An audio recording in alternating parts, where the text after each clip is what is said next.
Ah ouais, bon, eh ben, si vous n'avez pas encore calibré votre écran, il est temps de le faire, hein. J'avais pas vu mon t-shirt. Je pensais pas qu'il était aussi flashy à l'écran. Bon, eh bien c'est pas grave. Salut tout le monde, c'est Diffuse, je suis ravi de vous retrouver aujourd'hui pour une nouvelle vidéo. Et là, franchement, je suis très bien accompagné. Je suis en compagnie de deux petits bébés, de petits charmants bébés. Il s'agit des caissons SVS PB1000 et SVS PB1000 Pro, donc la version Pro qui est ici. C'est une version qui est sortie toute récemment et eh bien on me l'a prêté pendant la durée d'un week-end. C'est mon partenaire, sponsor, qui s'appelle Studio 23. Je vous en reparlerai d'ici très peu de temps de ce partenariat. Il s'agit d'une boutique de home cinéma et de hi-fi située à Egbolsheim à Strasbourg. Ce sont des vrais professionnels, un vrai savoir-faire. Je vous invite bien entendu à aller voir leur site internet, à aller les suivre sur les réseaux, que ce soit sur Instagram, sur Facebook, Studio 23 à Egbolsheim. Et bien sûr, je le remercie très chaleureusement de m'avoir prêté pendant ce week-end eh bien ce SVS Pro. Je suis ravi. On aura l'occasion de revenir sur ce partenariat dans d'autres vidéos où je vous montrerai plus en détail la boutique et les produits qu'ils vendent. Mais en attendant, on se reconcentre eh bien, sur l'essentiel, c'est-à-dire le comparatif entre ces deux caissons. Clairement, qu'est-ce qui change l'un par rapport à l'autre, notamment la version Pro aujourd'hui qui a remplacé la version d'avant. Eh bien, on va voir les différences entre les deux, les différences autant de fonctionnement que de taille, de performance, et aussi, eh bien, je vous dirai clairement les différences de rendu entre ces deux caissons. Alors, on va jouer au jeu des différences. Concrètement, qu'est-ce qui change entre la version PB1000 et la version PB1000 Pro? Premièrement, la taille de haut-parleur. Je ne sais pas si ça se voit vraiment à l'écran, c'est assez subtil. On gagne 5 cm de plus sur la version Pro. Donc on passe d'une membrane de 25 cm sur le PB1000 normal et on va sur une gamelle de 30 cm sur la version Pro. Alors qui dit haut-parleur plus grand dit normalement puissance plus élevée. Eh bien oui, on est passé de 300 Wh RMS à 325 Wh RMS avec un petit peu plus de 100 watts en puissance crête augmentée. Donc je dois le dire, c'est quand même une évolution. Alors vous avez sûrement remarqué aussi au niveau de l'évent sur la façade avant, on a un seul évent ici et on a deux évents sur la version Pro. Donc pourquoi deux? J'en ai strictement aucune idée, mais s'ils l'ont fait, c'est parce que le caisson en avait sûrement besoin et que ça améliore les choses. Alors au niveau des grilles, il n'y a pas trop de changements, c'est toujours des grilles à enfoncer avec des petits caoutchoucs qui se trouvent ici. Il y a, voilà, c'est une grille de protection et une grille de protection. Là où on va voir aussi une différence au niveau de la façade avant, c'est de la petite LED qui se trouve ici sur le PB1000, qui a entièrement disparu sur le PB1000 Pro. Et là, franchement, c'est un vrai plus, parce que quand vous regardez un film et que vous avez votre caisson en façade, en face de vous, et la petite lumière bleue qui est là, alors vous me direz, on peut la cacher facilement, etc. Mais franchement, c'est un peu chiant d'avoir une LED en plein milieu d'une façade de caisson, alors qu'ici, il n'y a pas de LED. Alors, le bon point, c'est que grâce à la LED, on savait quand le caisson était allumé, ou on savait quand eh bien, il était en veille, etc. Alors au niveau taille, au niveau poids, on est à peu près identique en termes de volume. Alors vous le voyez ici, le PB1000 que je possède, lui, est un peu plus haut parce que j'ai les patins en dessous, les patins Soundpass de chez SVS que j'ai installé dessus, donc c'est pour ça qu'il est un petit peu plus haut.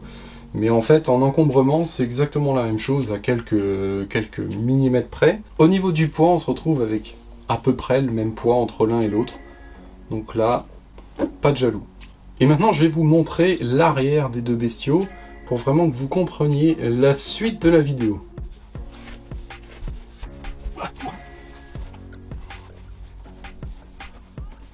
Il n'y a pas un truc qui vous choque là? Eh bien oui, là on a une partie réglage, on avait déjà vu lors d'une précédente vidéo. Et bien toute la partie réglage avec les potentiomètres pour régler phase, etc. Ici on a des petits boutons qui nous servent à régler eh bien, le gain, la phase, etc. Mais l'avantage de ce modèle Pro, et c'est là toute l'évolution en fait de cette gamme Pro qui est sortie de chez SVS, c'est que le caisson de basse est muni d'un récepteur Bluetooth qui lui permet d'être réglé et configuré avec votre smartphone ou votre tablette, que ce soit sur Android, sur Apple.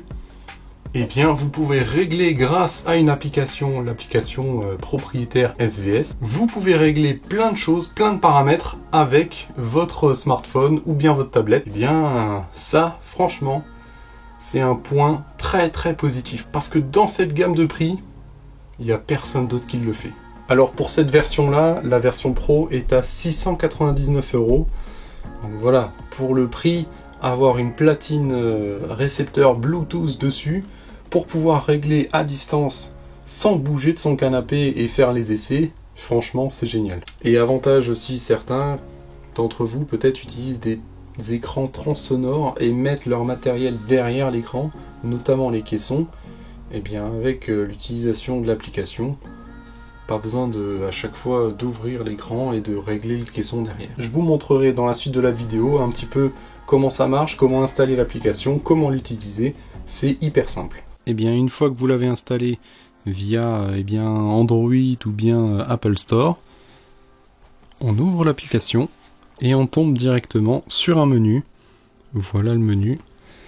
On peut sélectionner notre subwoofer, donc là connecter son subwoofer, il est en vert, donc ce qui nous indique que le subwoofer est bien connecté. On a ici le menu principal avec le volume du subwoofer, les présélections que vous pouvez vous-même programmer. Il y a 3 modes paramétrables et vous pouvez ensuite directement, selon ce que vous regardez, selon vos préférences, choisir Movie, musique ou alors Custom. Voilà, Movie. Ensuite, on peut ouvrir plein d'autres choses ici. On a aussi le Low Pass qui nous permet d'activer le mode LFE ou alors de gérer totalement la fréquence de coupure du caisson. Ensuite, on a la phase où on peut régler de 0 à 180 avec vraiment un réglage avec précision. On peut régler la polarité, négative, positive. On peut régler le paramètre de l'équalisateur avec, voilà, on peut régler la courbe, fréquence, boost. Je n'ai pas trop mis les pieds là-dedans, mais c'est plutôt bien foutu si vraiment vous recherchez à corriger, on va dire, le grave de votre pièce. Après, on a plein d'autres choses, hein. Le room gain. On peut enregistrer nos différents presets, nos différents réglages. Et bien entendu, on peut éditer le nom du caisson et choisir si on décide de le mettre en stand-by automatique ou bien en stand-by par défaut, c'est-à-dire où il faut aller derrière le caisson et éteindre à chaque fois. Ou bien vous avez une option trigger qui en fait, si vous raccordez votre caisson de basse à votre amplificateur avec un câble jack 3.5, eh bien votre caisson de basse va s'éteindre en même temps que votre amplificateur. Et là, ne pas appuyer sur le bouton rouge, sinon ça reset tout. Et vous avez un petit tutoriel qui vous explique un peu tout. Alors certes, cette application est en anglais, mais c'est de l'anglais assez simple. Donc voilà. En fait, sur cette application, on peut très bien aller très loin dans les réglages, tout comme se laisser un peu guider et puis régler la puissance de l'ampli comme on le veut. Mais pour un résultat optimal, eh bien, je vous conseille de un peu faire des essais avec les différents modes que vous avez et les réglages de phase, etc. Et bien maintenant, je vais vous parler en fait de mon ressenti. Je l'ai utilisé pendant 3 jours avec plusieurs bandes son. Notamment l'une des bandes son que j'utilise le plus pour tester mes caissons, pour tester les infras, la profondeur, la précision d'un caisson de grave, c'est la séance du trou noir de Interstellar. Notamment aussi le passage de la course de Ready Player One où c'est vraiment très très complet au niveau étendu du grave. Et pour tester l'impact du caisson, j'utilise Fury, voilà.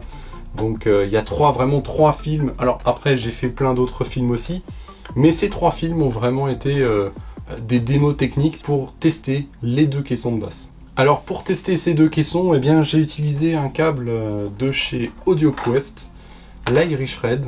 Voilà, c'est un câble tout simplement de caisson de basse, câble de 3 mètres. Et bien franchement ce câble il est surprenant. Alors certes c'est pas donné 100 € un câble de 3 mètres, mais merci à Studio 23 qui me l'a prêté gentiment pour faire mes tests.